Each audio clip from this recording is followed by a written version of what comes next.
Hi muckers, welcome back to my YouTube channel. So I'm currently live right now and people have sent me this that the H3 channel uploaded, and it's talking about their episode on Colleen Ballinger that they did yesterday at the time of filming this right now. And I did not know that there was drama, but apparently the H3 Reddit are not happy with H3 covering the Colleen thing, I guess is the narrative, and they don't like that the PowerPoint took up most of the episode.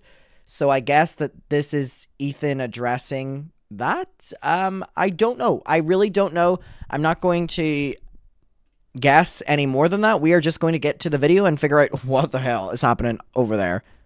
There's a little, I guess, we could talk about this. I'm sure we're going to talk about it a little bit tomorrow as well. Now, look, sorry, but I'm just over. Okay, so someone has written on the H3 subreddit, I'm sorry, but I'm just over it. And it says, new 4-hour H3 episode. Oh, I need to sneeze.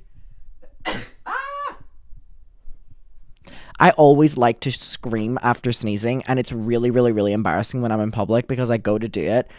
New 4-hour H3 episode, so them excited to sit down and watch it, and then 3 hours of Colleen drama, they're not excited and they walk away.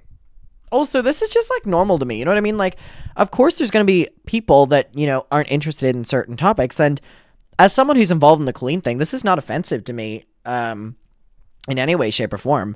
I think that this is, you know, completely valid, sorry. If people don't want to listen to the Colleen thing, and if they want, you know, a non-Colleen episode from H3 and they don't like watching them, that's completely valid. I'm going to be honest, like, it's fine, you know? Again, I don't think you can get... The only other person you could get speaking on this other than me is Colleen at this stage. Like, we've been in the long haul of the past, you know, all of summer, and neither of us have been, you know, kicked off the face of the internet like Johnny, Cody, you know, all these other fucks. So either ask me or Colleen, and I would assume she doesn't like when you cover it either. But if people don't like to watch it, that's not an offensive thing. It doesn't upset me in any way. I think it's people want to watch what they want to watch. Also, some topics can be triggering for people. Also, some topics can just be boring to people. You know what I mean?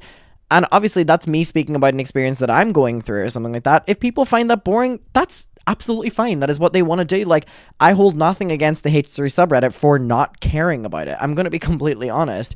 But anyway, we'll see. Right. But I also think it's rude to then, like, make memes and be annoyed at, like, H3 and the team for covering it, considering that, like, Olivia's putting so much work into these PowerPoints, and by the way, it is still a big topic online, like Swip posted the video, so it's like, you're then trying to say, you're trying to dictate what H3 covers. You don't work at H3, remember that you're an audience member, and they're the entire team, so it's like, if you don't want to watch something and you find it boring, don't watch it. Don't they stream every fucking day? Just watch again tomorrow. You know what I mean? New 4-hour H3 podcast. So I'm interested to see what Ethan says. 3 hours of Colleen drama. Fair enough. But I need to share an Exhibit A with you guys, which is this. Uh-oh, what's he gonna do? Right. This podcast has 750,000 views in 20 hours. That is insane. So I'll say this clearly, although... So he's making the argument that there's a lot of people complaining that they don't want to watch it, but actually more people are watching. Is that what he's making the argument of? I think so. There's a lot of people in the fan base who are tired of the Colleen stuff. There's a lot of people who are happy to listen to it. Oh, it's a YouTube thing? Okay. So that's something to bear in mind. Now, I'm not looking to make like 20 more Colleen episodes. The reason that I did feel very confident that we should talk about this is because... They interviewed Johnny. Is that what he's going to say? I mean, someone came on my show and said this guy was a groomer. And if this man is innocent, if this man was negatively affected, and by all accounts he was, then... I'm under... I mean, that's a great point. I'm under an obligation. Oh my god, someone in chat was like, the fan sounds for sleep. Oh, I can't believe you saw that. I can't go to bed unless this is playing. I literally cannot go to bed unless this is playing. I cannot. To him to give him a chance to clarify, rectify, correct the record. And so, yeah, there were 67,000 people watching live. So, I mean, I get it.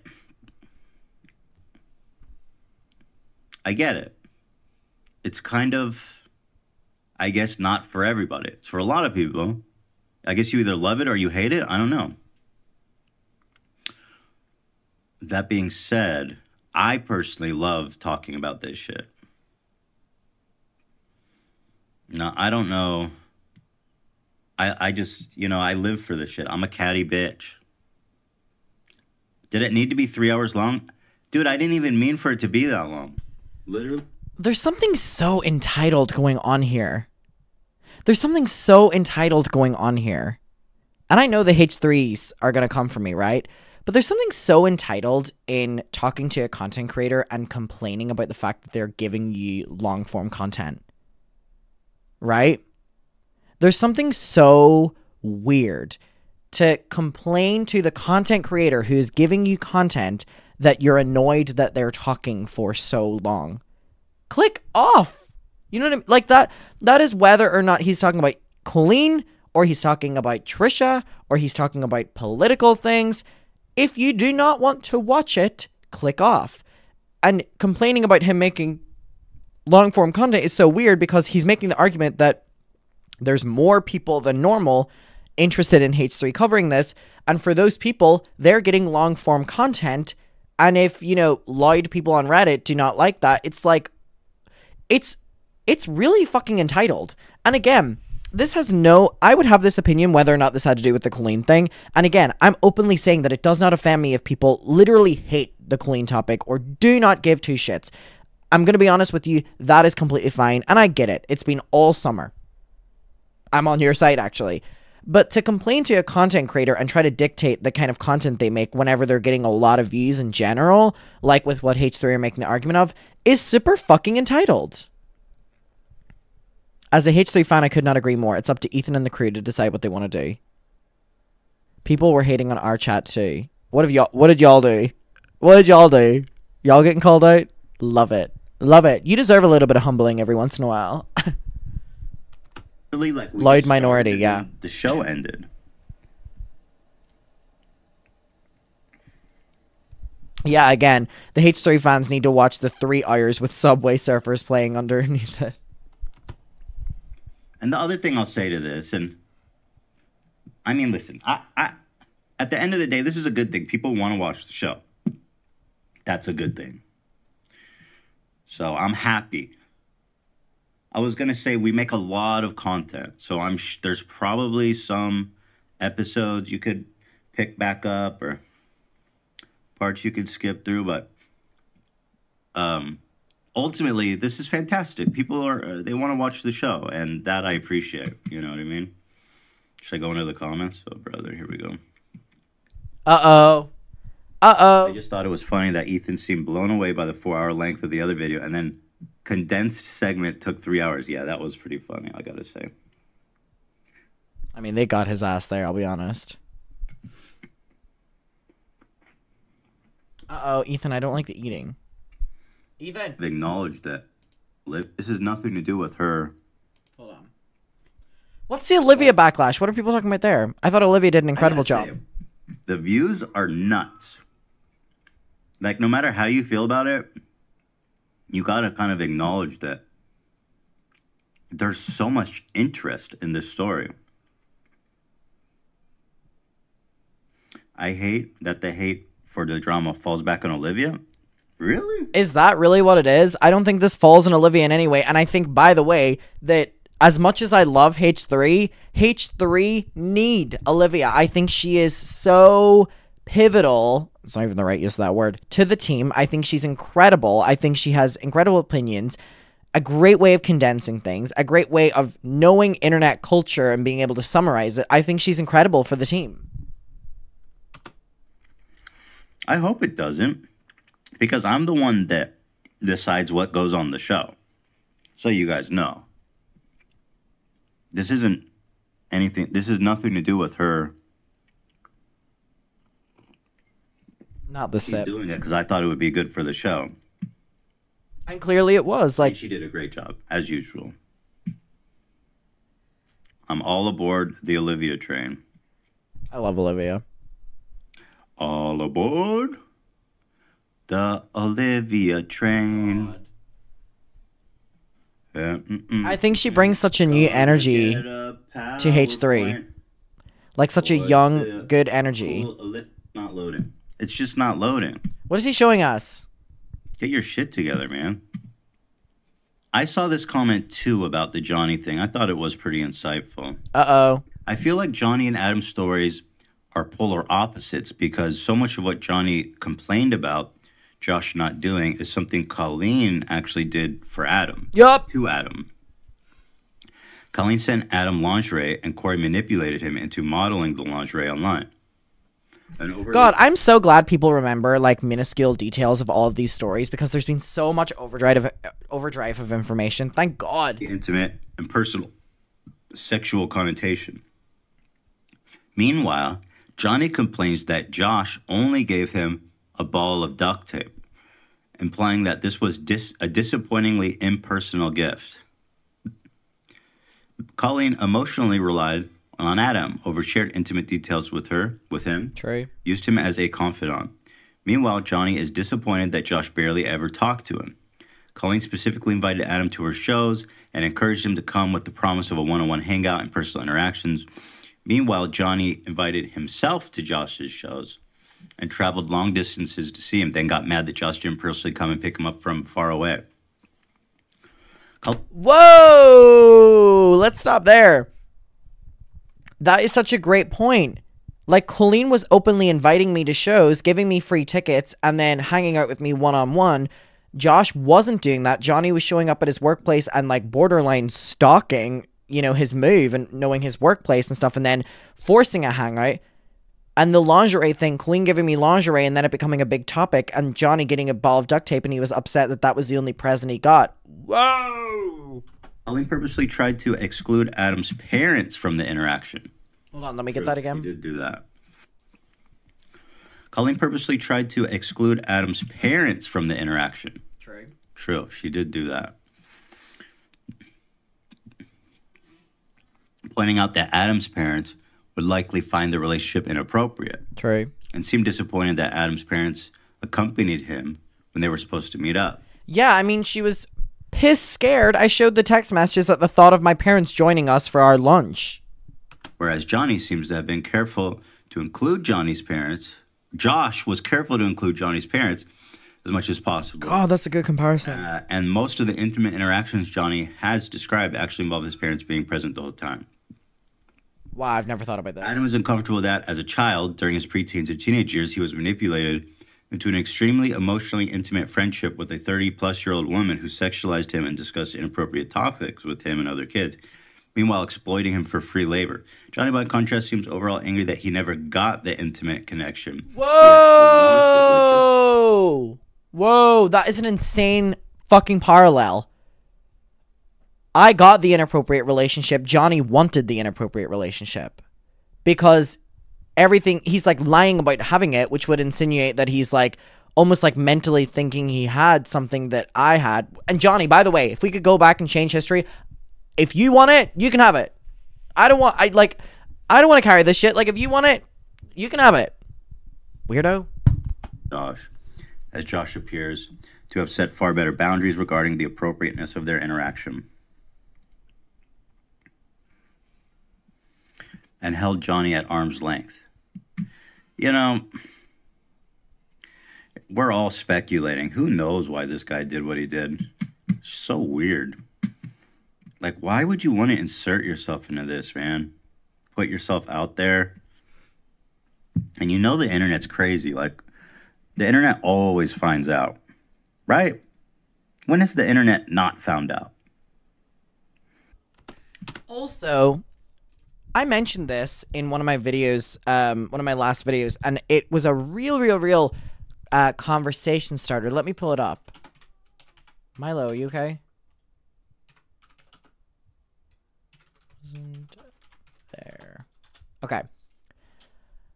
I need you all to watch something. I'm going to put you on something, okay?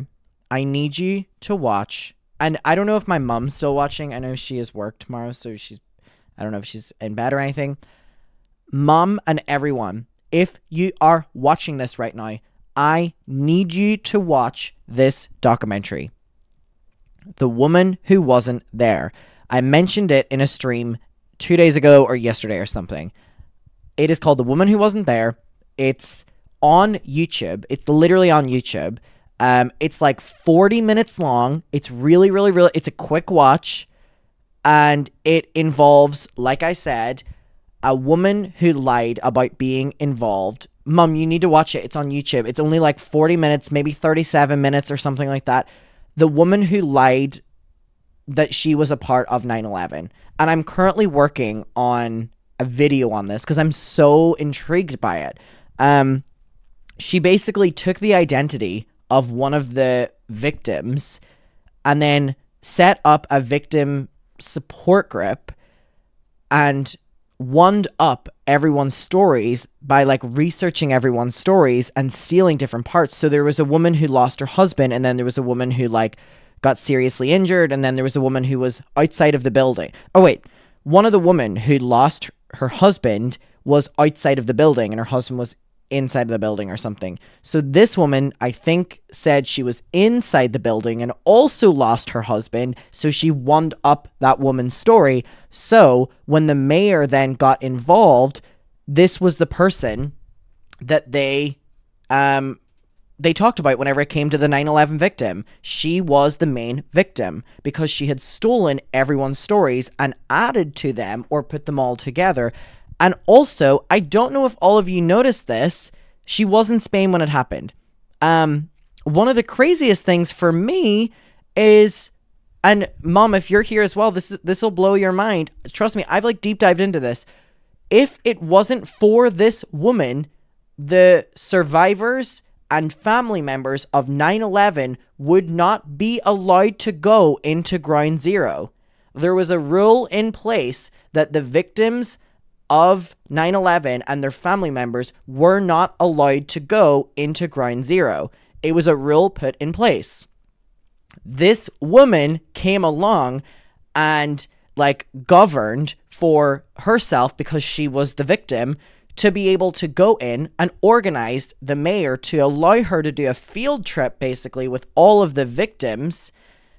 And she changed the rules basically that the victims were allowed to go inside Ground Zero.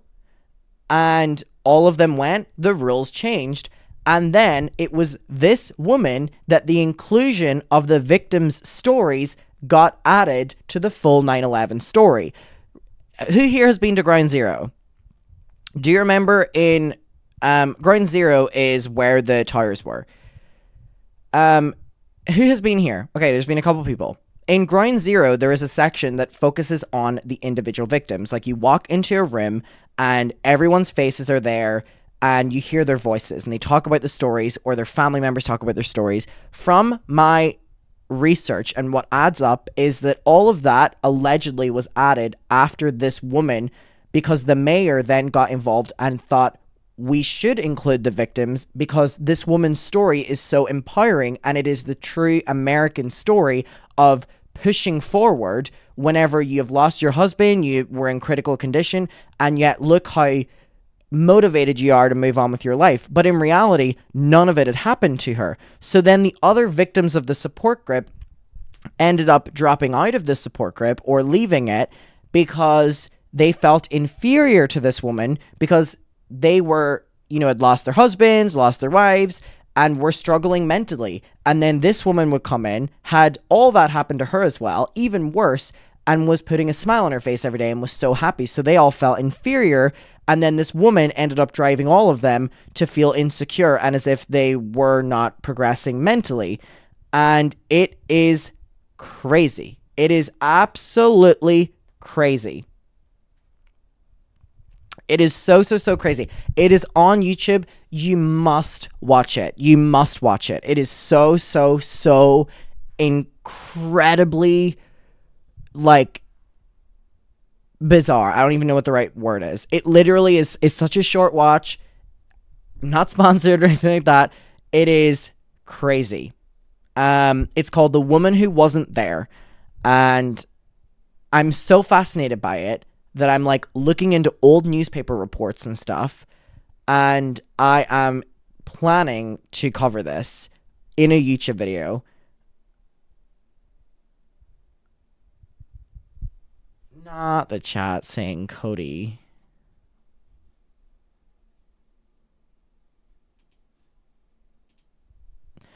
So anyway, I recommend watching it.